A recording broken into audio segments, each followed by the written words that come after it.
नमस्कार मेरे प्यारे बच्चों, मैं श्रीमती रोमिला देवी आज आपको कक्षा चौथी रिमझिम भाग 4 का एक कविता पढ़ाऊंगी।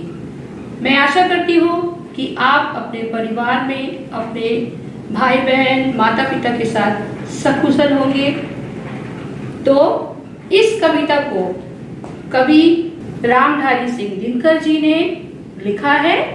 अब हम चलते हैं और देखते हैं इस कविता में उन्होंने क्या लिखा है और वो क्या बताना चाहते हैं। तो चलिए बच्चों, हम कविता पाठ करने जा रहे हैं। तो बच्चों, आज हम जिस कविता को पढ़ने जा रहे हैं उसका शीर्षक है पढ़कों की सूझ।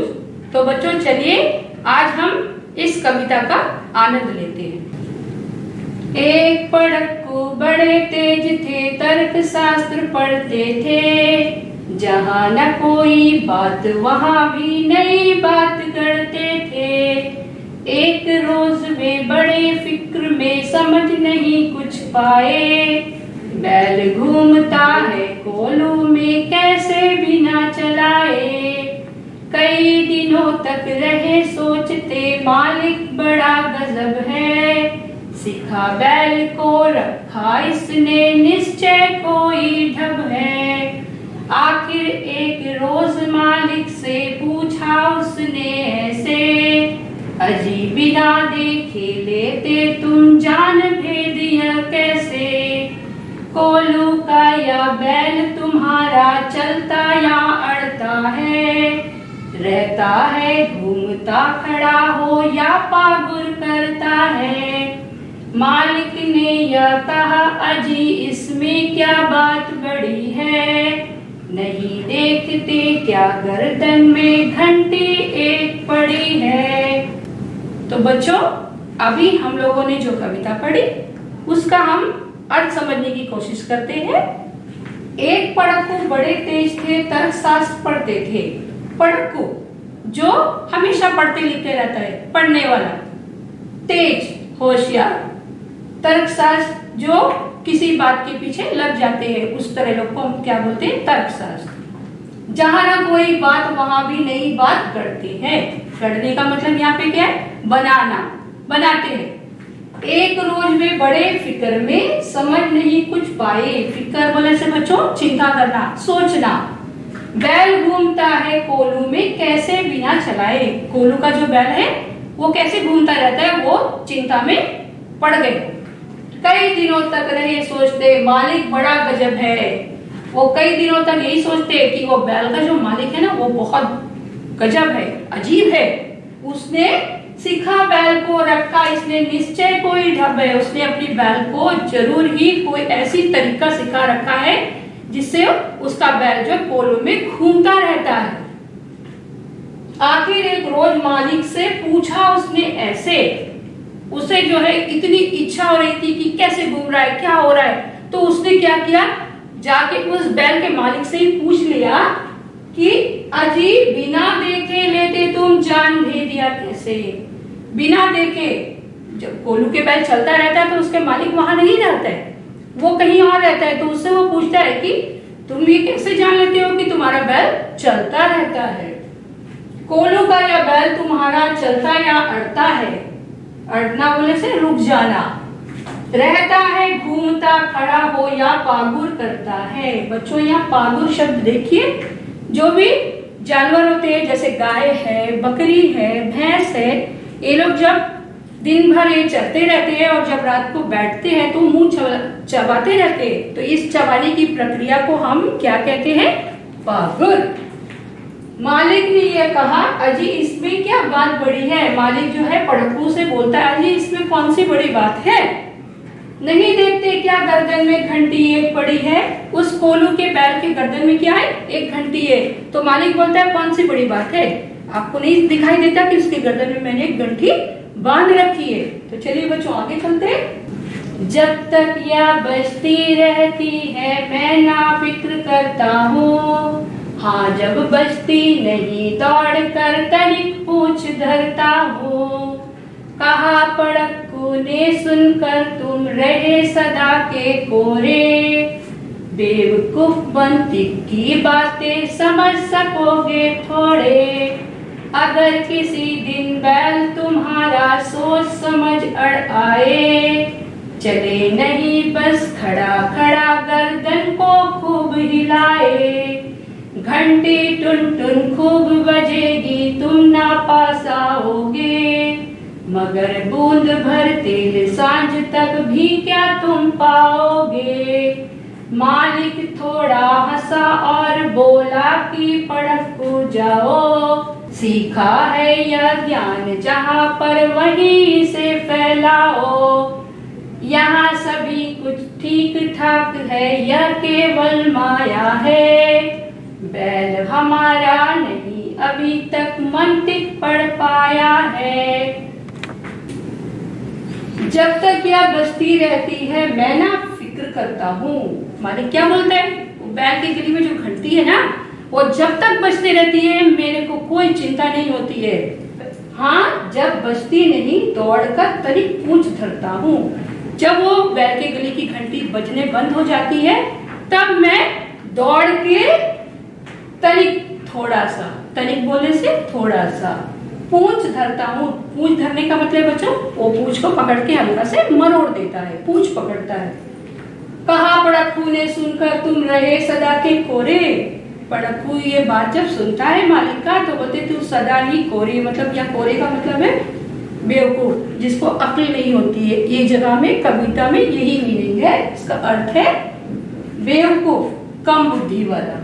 मंतिक की बातें समझ सकोगे थोड़े। मंतिक बोलने से तर्कशास्त्र, तर्कशास्त्रों की बात आप थोड़ी समझ सकोगे, आप तो पढ़े लिखे हो नहीं। अगर किसी दिन बैल तुम्हारा सोच समझ अड़ आए। क्या बोलता है पड़कू, अगर किसी दिन तुम्हारा बैल ये सोच लिया, ये समझ लिया और अड़ जाना, बोले से खड़े हो जाना, डट जाना। चले नहीं बस खड़ा खड़ा गर्दन को खूब हिलाए। वो चलेगा नहीं, खड़े खड़े अपने गर्दन को ऐसे ऐसे हिलाएगा और गर्दन हिलाएगा तो क्या बजेगा बच्चों, सही समझा आप लोगों ने, घंटी बजेगी। घंटी टुन टुन खूब बजेगी तुम ना पास आओगे। आपको तो घंटी की आवाज सुनाई देती रहेगी, घंटी तो बज रही है, बैल चल रहा है। मगर बूंद भर तेल सांझ तक भी क्या तुम पाओगे। जब शाम होगी, सांझ बोलने से शाम, तब जाके देखोगे एक बूंद भी आपको तेल नहीं मिलेगा, क्योंकि बैल अड़ गया और गर्दन हिला रहा है, घंटी बज रही है। मालिक थोड़ा हंसा और बोला कि पड़कू जाओ। इस बात से जब पड़कू ऐसे बोल रहा है तो मालिक जो है हंसता है और बोलता है तू जा पड़कू, सीखा है यह ज्ञान जहां पर वहीं से फैलाओ। जहां से ये ज्ञान लेके आया है ना तू, जाके वहीं बताओ, मुझे मत समझाओ। यहाँ सभी कुछ ठीक ठाक है यह केवल माया है। यहाँ पे जो है सारा काम हमारा सब ठीक ठाक है, हमारा बैल बराबर चलता है, ये सिर्फ एक माया है, एक धोखा है। बैल हमारा नहीं अभी तक मंतिक पढ़ पाया है, हमारा बैल पढ़ा लिखा नहीं है, उसे कुछ नहीं पता है। तो चलिए बच्चों आगे चलते। तो बच्चों देखिए पहला शब्द है हमारा पड़कू, पढ़ने लिखने वाला उसका अर्थ है। यहाँ पे देखिए जो बच्चे या जो लोग हमेशा अपने पढ़ाई पे लगे रहते हैं, पुस्तकों में लगे थे, ऐसे बच्चों को या तो ऐसे लोगों को हम क्या कहते हैं, पड़कू कहते हैं। दूसरा है तर्कशास्त्र, तर्क यानी कि दलील करने की विद्या। तीसरा है देखिए गढ़ते, गढ़ते का अर्थ होता है बनाते। यहाँ पे चित्र में देखिएगा आप लोग, गजब, अनोखा, इस चित्र में देखिएगा सब पेंसिल एक कलर की, एक अनोखा है, दूसरे कलर का हो गया, रंग का हो गया। फिक्र, चिंता, सोचना, जिसको हम फिक्र भी बोलते हैं, चिंता भी बोलते हैं। ढब, इसका अर्थ है तरीका। यहाँ पे चित्र में देखिएगा सही तरीका सवाल उठाने का और एक गलत तरीका सवाल उठाने का। उसके बाद है अड़ता, अड़ता का अर्थ होता है रुकता। अड़ता बोलने से देखिए चित्र में छोटे बच्चे हैं ना जो चलते चलते रुक जाते हैं, अड़ जाते हैं बोलते हैं, उसको बैठ जाते हैं।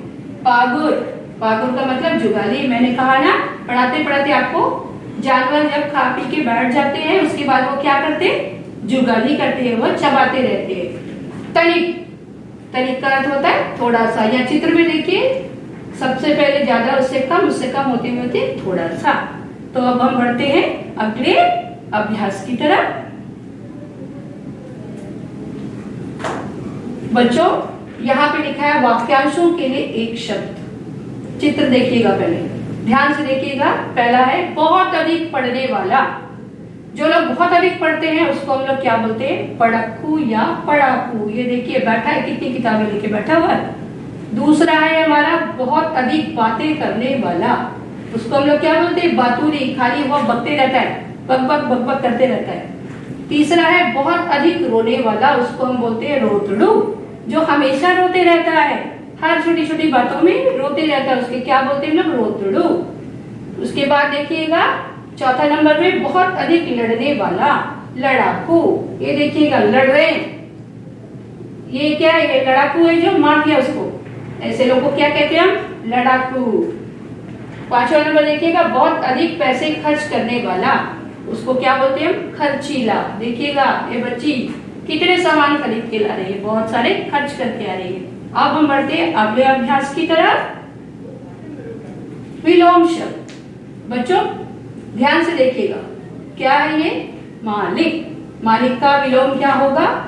नौकर। यहाँ पे चित्र में देखिएगा, ये मालिक खड़ा है अपने ऑफिस में या अपने कार्यालय में, उसका नौकर सामान जो है, चाय है जो पहुंचाता है, लेके जाता है, उसका चित्र। दूसरा शब्द है हंसना। ये बच्चा क्या कर रहा है बच्चों? सही समझा आप लोगों ने, हंस रहा है वो। उसका विलोम क्या होगा? देखिए इसका मुंह देखिए, क्या कर रहा है वो? रो रहा है। हंसना का विलोम क्या हो गया? रोना।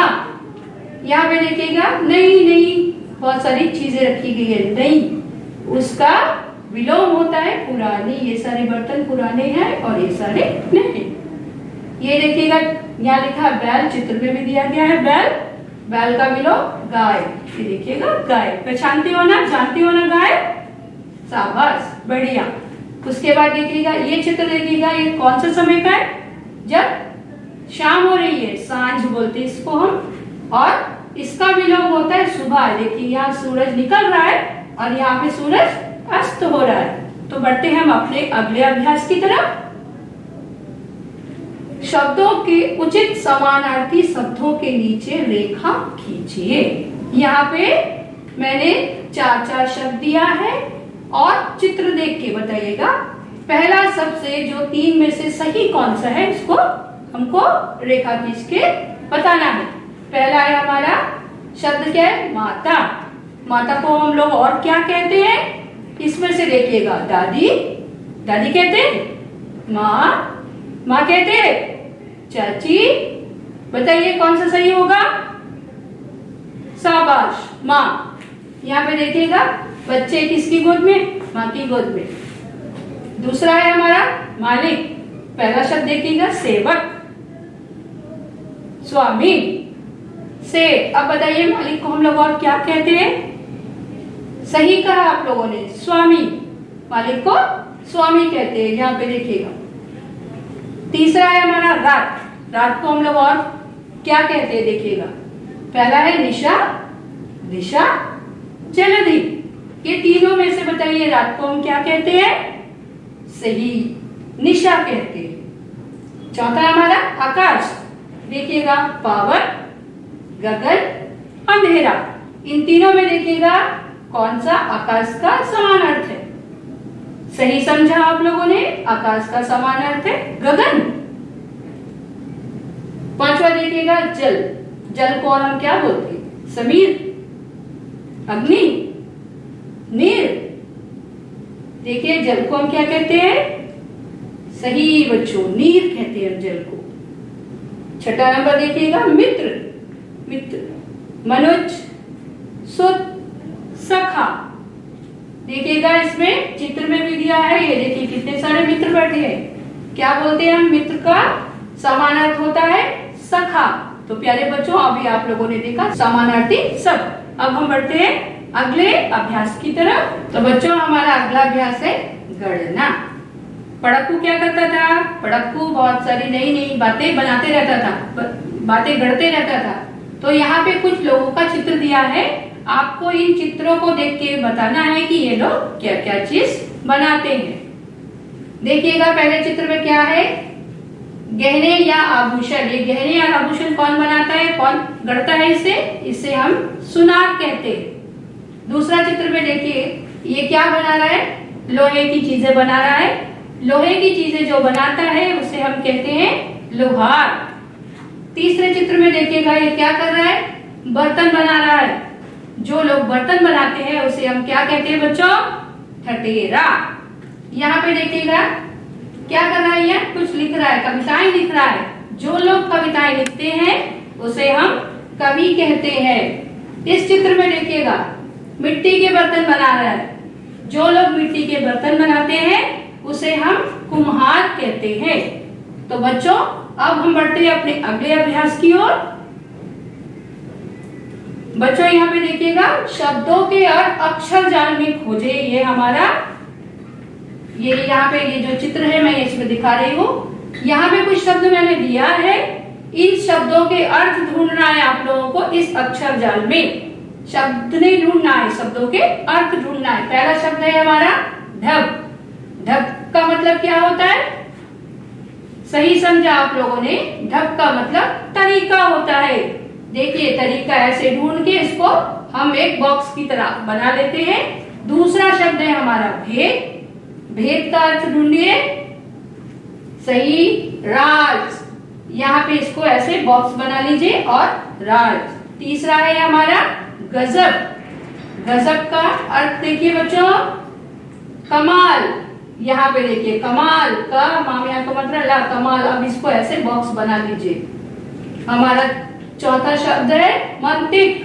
मंतिक और हम किसको बोलते हैं, देखिए तर्कशास्त्र। इसको यहाँ से ऐसे घेरा बना लीजिए, तर्कशास्त्र। फिर छल। छल का अर्थ होता है धोखा। देखिए ऐसे गोला बना लिए, हो गया। ढब का अर्थ क्या हुआ, तरीका। भेद का क्या हुआ, राज।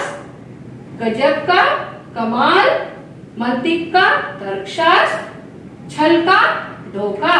तो बच्चों इस तरह हम अक्षर जाल में शब्दों के अर्थ ढूंढे। अब हम बढ़ते हैं अपने अगले अभ्यास की ओर। यहाँ पे देखिए बच्चों मैंने क्या लिखा है, मुहावरा। पहले तो समझेंगे हम मुहावरा क्या होता है। मुहावरा जब कोई वाक्य या वाक्यांश अपने साधारण अर्थ को छोड़कर विशेष अर्थ प्रकट करे तो उसे मुहावरा कहते हैं। जो बोलचाल में जो अर्थ हमें समझना होता है वो नहीं, उसके हम अलग ही अर्थ निकलता है। ऐसे वाक्यों को हम क्या कहते हैं, ऐसे शब्दों को हम मुहावरा कहते हैं। यहाँ पे मैंने कुछ मुहावरे दिए हैं और उनका अर्थ भी दिया है और उसका हम वाक्यों में कैसे प्रयोग करते हैं ये भी दिया है। चलिए हम देखते हैं। पहला मुहावरा है हमारा कोल्हू का बैल। कोल्हू का बैल, जो लोग बहुत मेहनत करते हैं, कड़ी मेहनत करते हैं, उनको हम लोग क्या कहते हैं, कोल्हू का बैल है ये। तो उसका अर्थ देखिए कठिन परिश्रम करने वाला। वाक्य देखिए, रमेश तुम क्यों दिन रात कोल्हू की बैल की तरह काम करते हो। रमेश क्या करता है, दिन रात मेहनत करता है, तो उसे क्या कहते हैं, कोल्हू की बैल की तरह क्यों काम करता है। दूसरा है हमारा मुहावरा देखिए, दिन रात एक करना। उसका अर्थ है अत्यधिक परिश्रम करना, बहुत ज्यादा मेहनत करना। कक्षा में प्रथम आने के लिए रवि ने दिन रात एक कर दिया। क्या क्या रवि ने इतना परिश्रम करा कि उसको कक्षा में प्रथम आना ही था। तो दिन रात एक करने का मतलब समझ आ गया बच्चों, अत्यधिक परिश्रम करना। अब देखिए हमारा तीसरा मुहावरा आंख भर आना। आंख कब कब भर आती है, जब हम दुखी होते हैं या जब हम खुश होते हैं तब भी ना। तो क्या होती है, इससे आंख भर जाने के बाद क्या निकलता है, आंसू। आंख भर आने का अर्थ क्या है, आंसू आना। बेटी की विदाई पर माँ की आंखें भर आई। जब बेटी की शादी होती है तो उसकी माँ रोती है, उसकी आंख भर आती है। चौथा देखिए, अक्ल का अंधा। अक्ल का अंधा का अर्थ है मूर्ख व्यक्ति। अब इसका वाक्य देखिएगा, रामू अक्ल का अंधा नहीं है जैसे तुम समझते हो। बाकी लोग सोचते हैं कि रामू जो है क्या है, मूर्ख है, लेकिन वो अक्ल का अंधा नहीं है। तो बच्चों चलिए इस मुहावरे के बाद हम बढ़ते हैं अपने अगले अभ्यास की ओर। तो बच्चों हम लोगों ने पढ़ा पढ़क्कू की सूझ कविता। इस कविता में आए कुछ प्रश्न के उत्तर आप लोगों को यहाँ पे देने हैं। चलिए देखते हैं। हमारा पहला प्रश्न है, पढ़क्कू का नाम पढ़क्कू क्यों पड़ा? उत्तर है अत्यधिक, मतलब ज्यादा पढ़ने के कारण उसका नाम पढ़क्कू पड़ा होगा। क्या है वो? उसका उत्तर क्या है? वो ज्यादा पढ़ा इसीलिए उसका नाम पढ़क्कू पड़ गया। पढ़क्कू क्या पढ़ते थे? या ध्यान रखिएगा इस कविता में पढ़क्कू क्या पढ़ते थे? पढ़क्कू तर्कशास्त्र पढ़ते थे। तीसरा प्रश्न है, पढ़क्कू क्या नहीं समझ पा रहे थे? आपने कविता में पढ़ी ना, तो पढ़क्कू को किस चीज पर शंका हो रही थी? वो क्या नहीं समझ पा रहे थे? उसका उत्तर है कोलू का बैल बिना किसी के चलाए कैसे घूमता रहता है, यही बात पढ़क्कू नहीं समझ पा रहे थे। पढ़क्कू यही सोच रहे थे ना कि बिना चलाए कैसे घूम लेता है ये बैल। अगला प्रश्न है हमारा, बैल का मालिक बिना देखे क्या जान लेता था? बैल का जो मालिक था वह बिना देखे क्या जान लेता था बच्चों? सही समझा आप लोगों ने। बैल का मालिक बिना देखे यह जान लेता था कि बैल रुक गया है कि घूमता है। तो बताइए कैसे जान लेता था? क्योंकि बैल के गले में क्या पड़ी होती है? घंटी। घंटी की आवाज से बैल के मालिक को पता चल जाता था। तो बच्चों अभी हम लोगों ने जो कविता पढ़ी, मैं उसी से संबंधित एक छोटा सा वीडियो क्लिप लाई हूँ। आप इसे देखिए कि कोल्हू का बैल कैसे चलता है।